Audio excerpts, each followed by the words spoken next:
Dans cette vidéo, j'aimerais vous présenter un plugin qui vient de sortir et qui vient remettre un peu en question l'utilisation de WordPress. Ce plugin, il permet de faire ce qu'on appelle de la gestion de projet.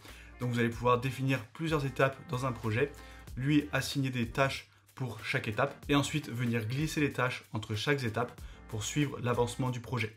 Donc c'est similaire à des outils comme Trello ou Asana et on a maintenant une nouvelle extension qui permet de faire ça directement dans WordPress.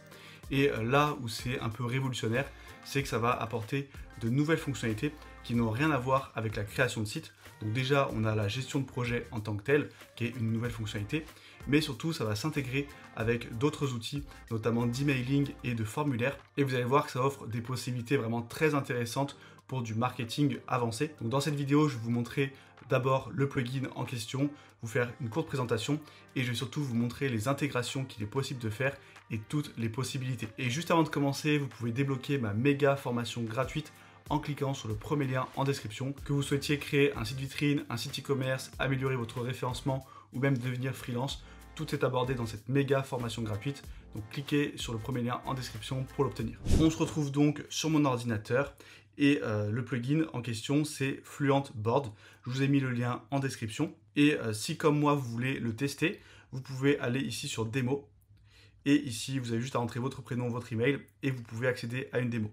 Sinon au niveau du plugin, il y a une version gratuite, une version pro et la version gratuite permet déjà de faire pas mal de choses, d'avoir le système de gestion de projet. Mais pour avoir les intégrations, il me semble qu'il faut la version pro. Donc ce qu'on va faire, c'est qu'on va se retrouver ici sur le site de démo et vous vous retrouvez ici avec du coup Fluent Board qui est installé et on va aller dans Dashboard. Donc moi j'ai déjà créé ici des projets pour ensuite vous montrer des exemples d'intégration. Nous on va créer un nouveau board. Donc ce qu'ils appellent un board, c'est tout simplement un projet. Donc ça peut être par exemple juste une to-do list ou bien si vous avez une activité avec plusieurs branches qui comportent elles-mêmes plusieurs types de tâches, eh bien vous pouvez les séparer.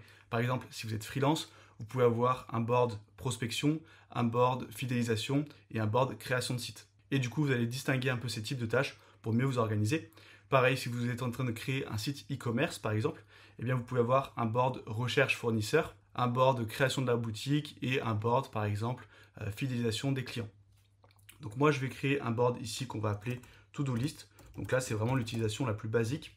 Je fais sauvegarder. Et ici, on arrive du coup sur le board. On va pouvoir définir plusieurs étapes. Ici, par exemple, je pourrais mettre donc liste de tâches. Ici, je vais mettre en cours et terminé.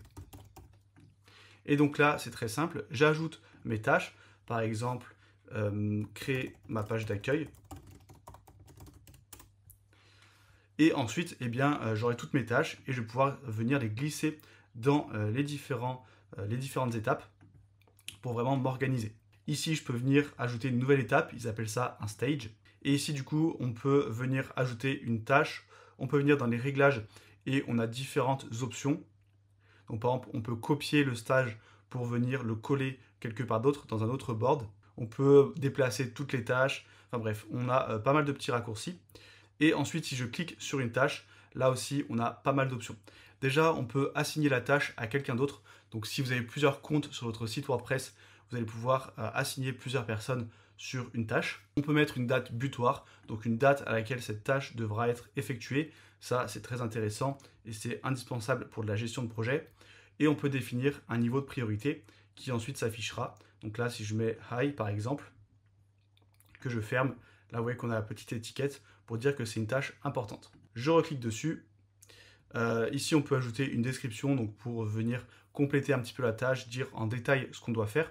Ça peut être intéressant, notamment si vous avez une équipe et que du coup, quand vous ajoutez une tâche, vous devez ajouter une description pour décrire exactement quoi faire. On peut mettre des pièces jointes et on peut mettre des sous-tâches. Donc là, c'est intéressant également pour mettre plusieurs étapes afin de valider cette tâche principale. Donc là, pour créer ma page d'accueil, en sous-tâche, on aurait par exemple créé la hero section, créer la section avec les témoignages, créer la section avec les produits, enfin bref, toutes les différentes sections qu'on veut créer. On peut ajouter un commentaire, donc là ça va être utile dans le cas où vous êtes plusieurs à collaborer dessus. Et dans Activities, on retrouve un historique de tout ce qui a été fait. Ensuite, sur le côté, on a quelques petits raccourcis encore. Donc on peut déplacer la tâche. Ici, on peut activer Watch pour recevoir des notifications dès qu'il y a une modification sur la tâche. Donc là, encore une fois, c'est quand vous êtes plusieurs à collaborer. On peut venir changer la couverture, donc changer un petit peu l'apparence. Si je clique dessus, vous voyez que hop, je peux changer la couleur ici. Donc ça permet de se mettre des codes couleurs, par exemple pour les types de tâches, et d'avoir ici directement un aspect visuel des différents types de tâches. Ici, une option intéressante, c'est de mettre un filtre et de venir filtrer par date. Donc si vous voulez être certain que par exemple toutes les tâches qui étaient prévues pour demain ou la semaine prochaine sont déjà effectuées, eh bien vous allez pouvoir venir filtrer par date ou bien filtrer celles qui sont overdue, donc celles qui sont en retard, pour se dire bah voilà, ces tâches-là on est en retard dessus, donc venir les faire en priorité. Là ça va être utile dans le cas où vous avez vraiment un board qui est très complet. On va maintenant se rendre dans la partie réglages, et ici on va pouvoir paramétrer des notifications par email par exemple. Ensuite ici on va pouvoir venir gérer les options qui sont disponibles dans les tâches. Ici dans Features et Modules, on a quelque chose d'intéressant, c'est le time tracking pour voir combien de temps une tâche nous prend. Donc ça, je vais vous montrer comment ça fonctionne. Et ici, on a une option pour que Fluent Board s'affiche directement sur le front-end de votre site. Donc ça veut dire que vos visiteurs, ils ne vont pas voir un site internet, ils vont voir directement un gestionnaire de projet avec les différents boards et les différentes tâches. Et c'est là où je dis que ce plugin remet un peu en question l'utilisation de WordPress, c'est qu'en fait maintenant on pourrait très bien installer WordPress non pas pour créer un site, mais juste pour venir avoir un outil de gestion de projet qui est très complet et qui revient moins cher que la concurrence, puisqu'en version gratuite on peut déjà créer un nombre illimité de boards et de tâches, alors que les outils comme Trello ou Asana, en version gratuite, sont assez limités. Donc vous pourrez venir installer ça sur un sous-domaine et l'utiliser uniquement comme outil de gestion de projet. Mais ça, j'en reparlerai un peu plus tard à la fin de cette vidéo. Et donc, ce que je vais vous montrer, c'est surtout le time tracking. Donc là, si je reviens dans un board, que je vais dans ma to-do list, ici, par exemple, créer ma page d'accueil, je vais pouvoir mettre une estimation du temps que ça m'a pris. Et ensuite, sur chaque tâche, j'aurai donc le temps que ça m'a pris. Donc voilà pour ce qui est des fonctionnalités de Fluent Board. Vous voyez que c'est un outil qui est simple à utiliser, mais qui reste tout de même très complet. Mais là, on pourrait se dire, ok, c'est bien, mais c'est pas non plus révolutionnaire. Et là où vraiment Fluent Board vient concurrencer Trello et Asana et apporter des fonctionnalités hyper intéressantes sur WordPress, eh bien c'est grâce à l'intégration avec d'autres plugins. En fait, Fluent Board fait partie d'une suite de plugins, notamment Fluent Form et Fluent CRM. Donc Fluent Form, c'est un plugin pour créer des formulaires de contact, et Fluent CRM, c'est un plugin pour faire de l'emailing. Donc vous allez pouvoir envoyer des newsletters et surtout créer des automatisations. Et c'est là que ça va devenir très intéressant. Donc je vais vous montrer un exemple concret. Je vais retourner dans Dashboard. Et là, ce que j'ai fait, c'est que j'ai créé ce qu'on appelle un pipeline client. Donc c'est-à-dire un outil où on va venir suivre où en est le client dans toutes les étapes de processus de vente. Donc là, ça va dépendre de chacun. Mais moi, par exemple, je pourrais avoir les étapes nouveau prospect. Et imaginons que je fais de la vente par téléphone. Donc on a nouveau prospect, appel réservé, pas présent à l'appel. Donc c'est-à-dire que la personne a réservé un appel, mais le jour n'a pas pris l'appel. Ensuite, présent mais pas intéressé. Présent, intéressé mais pas converti. Donc là, la personne était intéressée par nos services, mais n'a pas acheté tout de suite. Et ici, nouveau client. Donc là, ça veut dire que la personne était présente, intéressée et qu'elle est devenue cliente. Donc là, en fait, on va pouvoir gérer tous nos clients et avoir un aperçu à chaque fois de chaque étape où c'est qu'on a le plus de clients, et surtout venir rajouter des automatisations en fonction des étapes. Donc je vais vous montrer comment ça fonctionne. La première chose à faire, ça va être de paramétrer un formulaire de contact qui est connecté à Fluent Board. Donc pour cela, je vais dans Forme. Ici, donc, j'ai déjà créé un formulaire, enfin le formulaire par défaut. Je vais aller dans Réglages. Ici, je descends dans Intégration. Et là, je peux intégrer Fluent Board. Donc j'aurai juste à cliquer ici et prendre Fluent Board. Je vais aller dans les réglages. Ici, on va pouvoir sélectionner le board. Donc moi, c'est Pipeline Client. Et dans quel stage, donc dans quelle étape, on va mettre le contact qui remplit ce formulaire.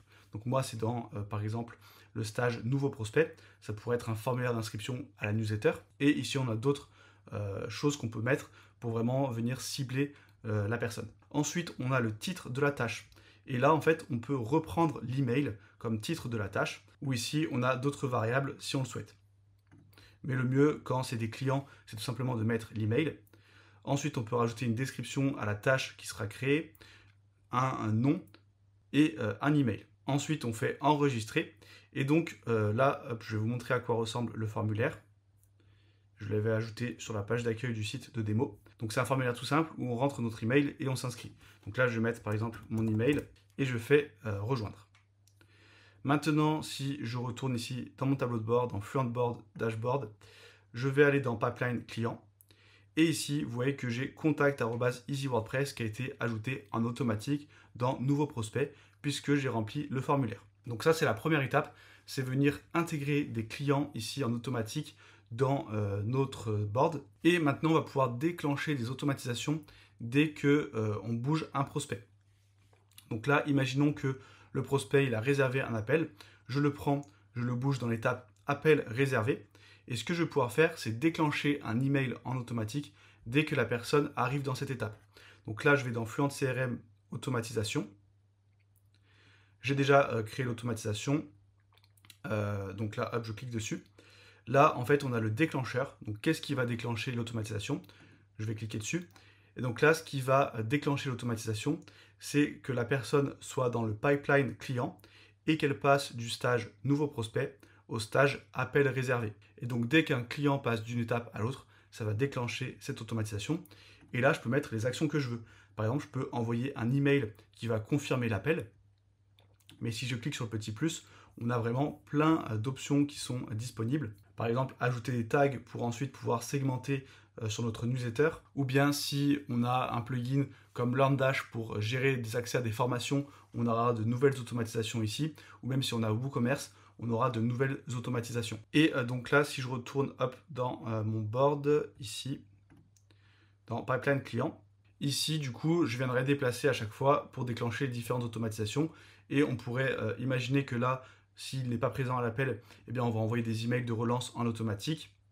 Et pareil, s'il est intéressé mais qu'il n'a pas converti, eh bien, des emails où on va le relancer pour que la personne achète notre service. Si vous êtes freelance, ça peut être également des étapes pour tenir au courant le client de l'avancée du projet. Par exemple, ici, vous mettez les différentes étapes de la création du site, les grosses étapes. Et du coup, dès que pour un client, vous avez par exemple créé la page contact, vous le glissez dans le stage qui s'appellera page contact créée et la personne va automatiquement recevoir un email qui lui dit que sa page contact a été créée. Donc bien sûr, ça ne sert à rien de le faire pour toutes les pages, ça serait utile pour des gros sites avec des grosses étapes et où ça met plusieurs semaines à finaliser le site pour que le client sente que le projet avance et que ça vienne le rassurer. Et pareil, de venir mettre en place comme ça des automatisations, c'est intéressant à partir du moment où vous avez pas mal de clients que vous gérez en simultané. Si vous avez un seul client ou deux clients, autant lui envoyer un email directement.